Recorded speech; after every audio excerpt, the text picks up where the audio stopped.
words matched your eyes. If someone asked me when I was 18, 19, when I started writing that project for Brewery, what can you make right now? What do you want to make? Like, based on your own times and not based on random situations that you haven't actually experienced, which is I guess a lot of trap rappers do, which is fair enough. It's a culture in itself. But for me, it's like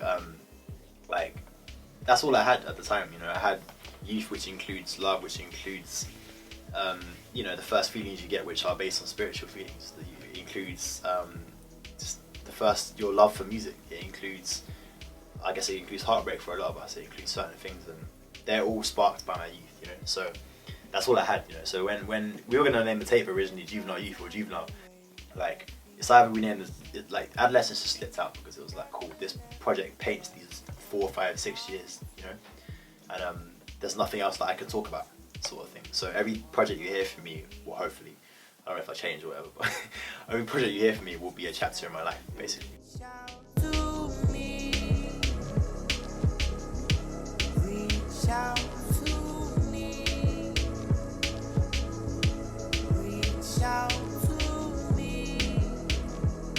That's it, literally. I come in, and then when it comes to musicality, it's based on mood, like, because we can't create something I can't create like a indie rock R&B type thing if I'm in a hip hop mood, you know, if I'm in a rock mood or whatever. So it can't be forced. So for me, you have to be in that mood. So for me, it's just like what mood are we in today? Do we have anything based on this project that we can, you know, naturally create right now? That's it, literally. Like, that's how Adolescence got created, all based on moods. Intimacy is definitely created, creativity wise, in this kind of space naturally. So when you record it, obviously, yeah, naturally it becomes intimate.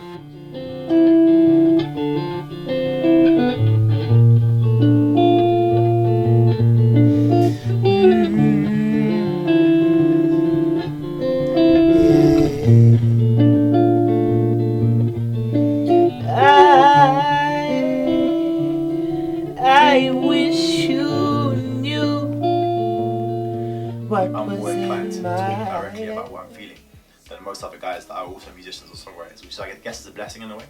So for me, it's just like, I don't feel attached to be any certain way unless, however I feel is how I'm gonna write, basically. I don't know, man, like, I'm just not afraid to say what I feel, I think, and it's a blessing, man. So that's literally, I don't have any fear when it comes to writing. But like, there's a song in Adolescence, like, there's 2 songs in there that are about someone in my past, and she didn't know about those songs. At the same day we dropped that emotional video with that stuff, like, this is the first time MTV got on a case as well. I was into blogging and that, so this is proper big for us. So we go out at night, we're celebrating and stuff. Intellect, all these different guys are there, we're chilling, they're musicians. And I look right, and it's this the same character from my past that I've been writing about, and not so positively. So that was interesting. But yeah, that's it really. My life to live forever, forever, forever. Yeah, won't you change, stay the same? Okay, I came from a place where I was asked when I first started writing, do you want to make songs that will bang? Or do you want to make songs, do you want to take time to find your own style and find your own feet and be that niche that you are? I was like, obviously I don't feel like I'm inclined to make bangers. As much as songs might be bangers in the future, they're going to be indie. Like, people might consider Juvenile Youth the more commercials track, but that sample and that track and everything is very much indie, you know? So that's the kind of vibe we're going for, that's cool. But in terms of actually creating, spiritually, physically, mentally, emotionally, I have to be in touch with at least 3 out of 4 of them if the song's going to be good. Sometimes I do pray as well a lot before songs, so I can actually channel my own energy, you know, from a higher being as well, so it helps. But it's one of them things where I need to, like, you have to be in touch, otherwise your song, especially if you're an indie songwriter, not necessarily a pop writer, because then you can be any old mood and just, you know, just create some chords and write, I think. But for me, like, if I'm going to write a good song, you have to be in touch with everything. Like Purple Sunshine, for example, every lyric for me it's one of my favourite songs I've written, because every lyric, like, I've struck a chord. I haven't taken the left corner and tried to write a lyric that just fits with this because of the lyric, because of the rhythm or whatever. Like, there's a lot of songs in the past where I've done that. This is like, everything is like sculptured, you know. And I look back and I'm like, if I'm in the mood I am in now, I'm like, I could have never have written that. And that's purely spiritual, you know. That's not me. That's the energy that I've been given, that I've been blessed to be given. So if I don't channel that energy, then I can't write. sort of songs. You channeled an energy that's powerful, and you somehow use that to utilize your gift properly. Yeah. And that's euphoric. It's a blessing. When you can do that, that's when good songs get made. You know, that's how Golden Gate got made. But I wish that happened every time because it's not easy to get into that sort of zone.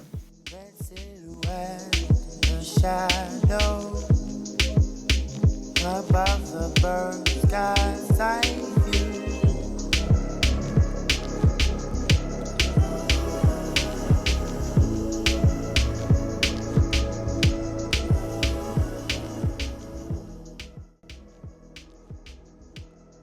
I wish I knew time was more valuable than it is, because as much time as I spent enjoying myself, there's also a lot of time I spent compromising and doing certain things that wouldn't have progressed me, that I still enjoyed, but because I enjoyed other things that wouldn't have progressed me. I'm very much closer to God and closer to certain things now than I've ever been, and it's a peaceful sense now because I'm a peaceful, and certain things I do that are in reverence, in a personal kind of way that no one will ever know. A third thing, it's got to be something to do with love and pride, man. Understanding that not everyone you shouldn't expect things from everyone, basically, because when you're younger, you're kind of naive, and my sister's still breaking out of this a little bit, but you expect goodness out of everyone, and when you can't have things your way, and you keep expecting things that are good, you end up getting frustrated, you end up taking things out in different ways.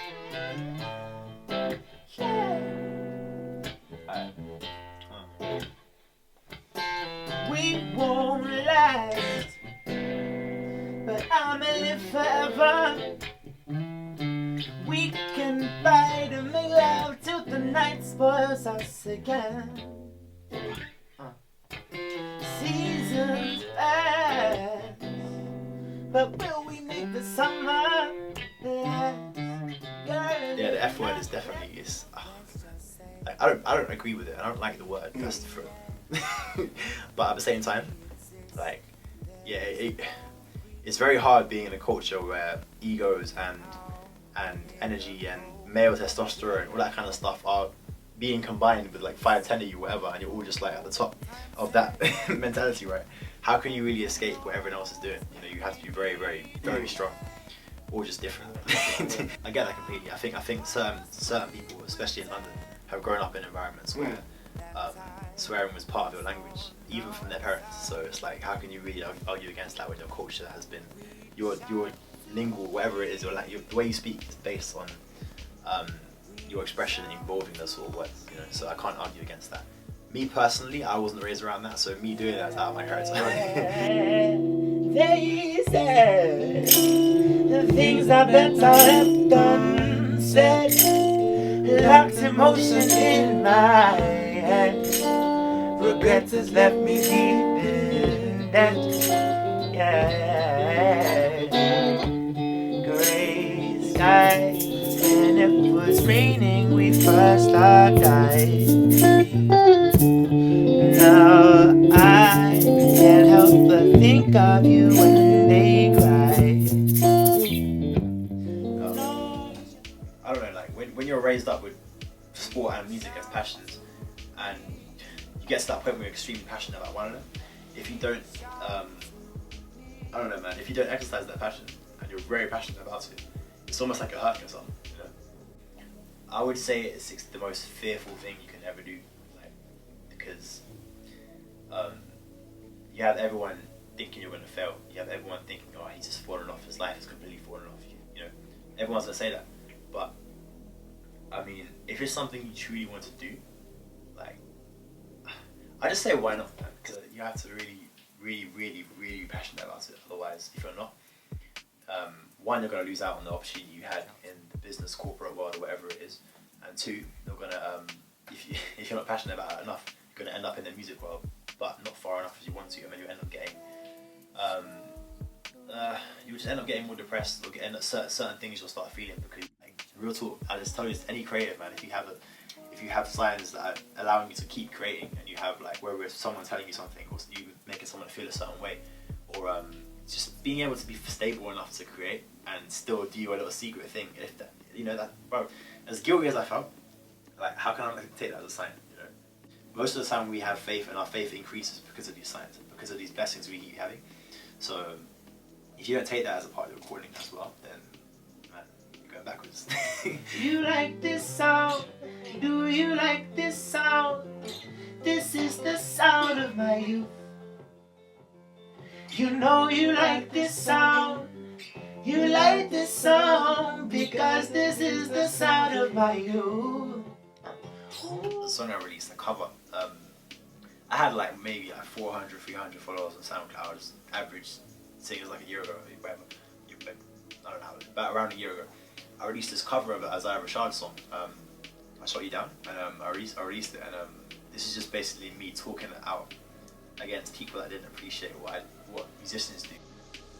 I was feeling my frustration against people that are around me that didn't understand, basically, or that didn't value people that had passions or artist type goals. So put that song out of frustration and didn't even think that it would do well. And then I think within like 2 days I had like 10 or 20,000 plays. And in my head I was just thinking, what the hell has happened? But I think fear is probably one of the biggest lies you can ever. Fear is the devil. Like if you think about it, like it's telling you, it's doubt. It's telling you can't do this, you can't do certain things. That person on your shoulder. So, and fear exists a lot in music, and especially that topic you talked about before about people wanting to delve into something now. Like if your worry is fear because you haven't seen it before, if someone else can do it, then you can as well. It's as simple as that. I reminisce on my time with you.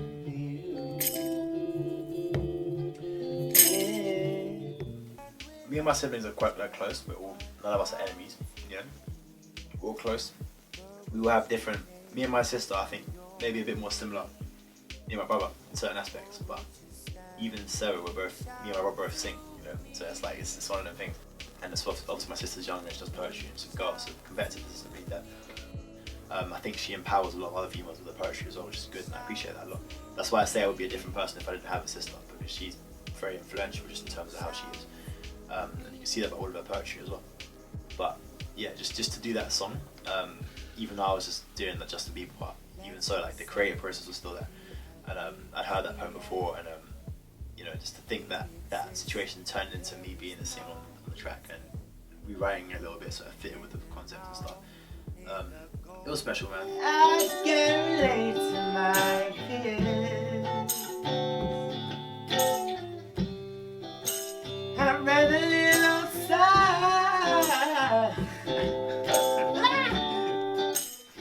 For the EP like 30. There's too many that are unfinished, but I don't know. What we're gonna do, we're gonna try to figure out like which tracks fit the most in the concept, and then work from like people that want to help. Like there's a couple of guys that work for well, there's one guy that manages Rizzle Kicks. We've been liaising in that, and he probably wants to help. So we're sort of talking about that. But out of the 20 or 30, there could be 3 EPs, there could be 1 big album, there could be 5 singles before an album, there could be videos. So what I'm trying to do now is just make sure the music is I guess sounding very strong. There's a project idea called Until Forever. It's basically adolescence, but I guess part 2. Nah, I mean recently a lot of songs have been about the girl I'm dating now, which is she's been my muse, so it's all positive. Or like my girlfriend, who's not the most religious of people, but at the same time, like if I'm doubting myself highly, like I've been friends with her for 3 years, like just genuinely friends when we started dating like this summer. Like I've had some of my darkest, most doubting times recently, because obviously it's the stage of the next project, it's just how it happens, more work. And she's been the person that's like, look how much has happened, have faith, you know. And so someone for her who hasn't necessarily been raised up in the kind of backgrounds we have, like under God and stuff, to say faith and say certain things like you know, it kind of speaks for itself, man. So yeah, it's good to have people around you as well that boost your doubt. Although I saw you today, I miss you. Come over to my place, I'll kiss you. I know I saw you today, I miss you. I hope I see you soon, I miss you. Yeah. So you work out to me.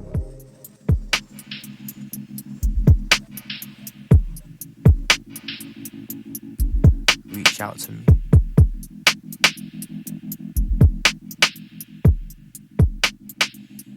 Alright, cool. If you had to compare your game to an NBA player, who would you? LeBron James. Next question.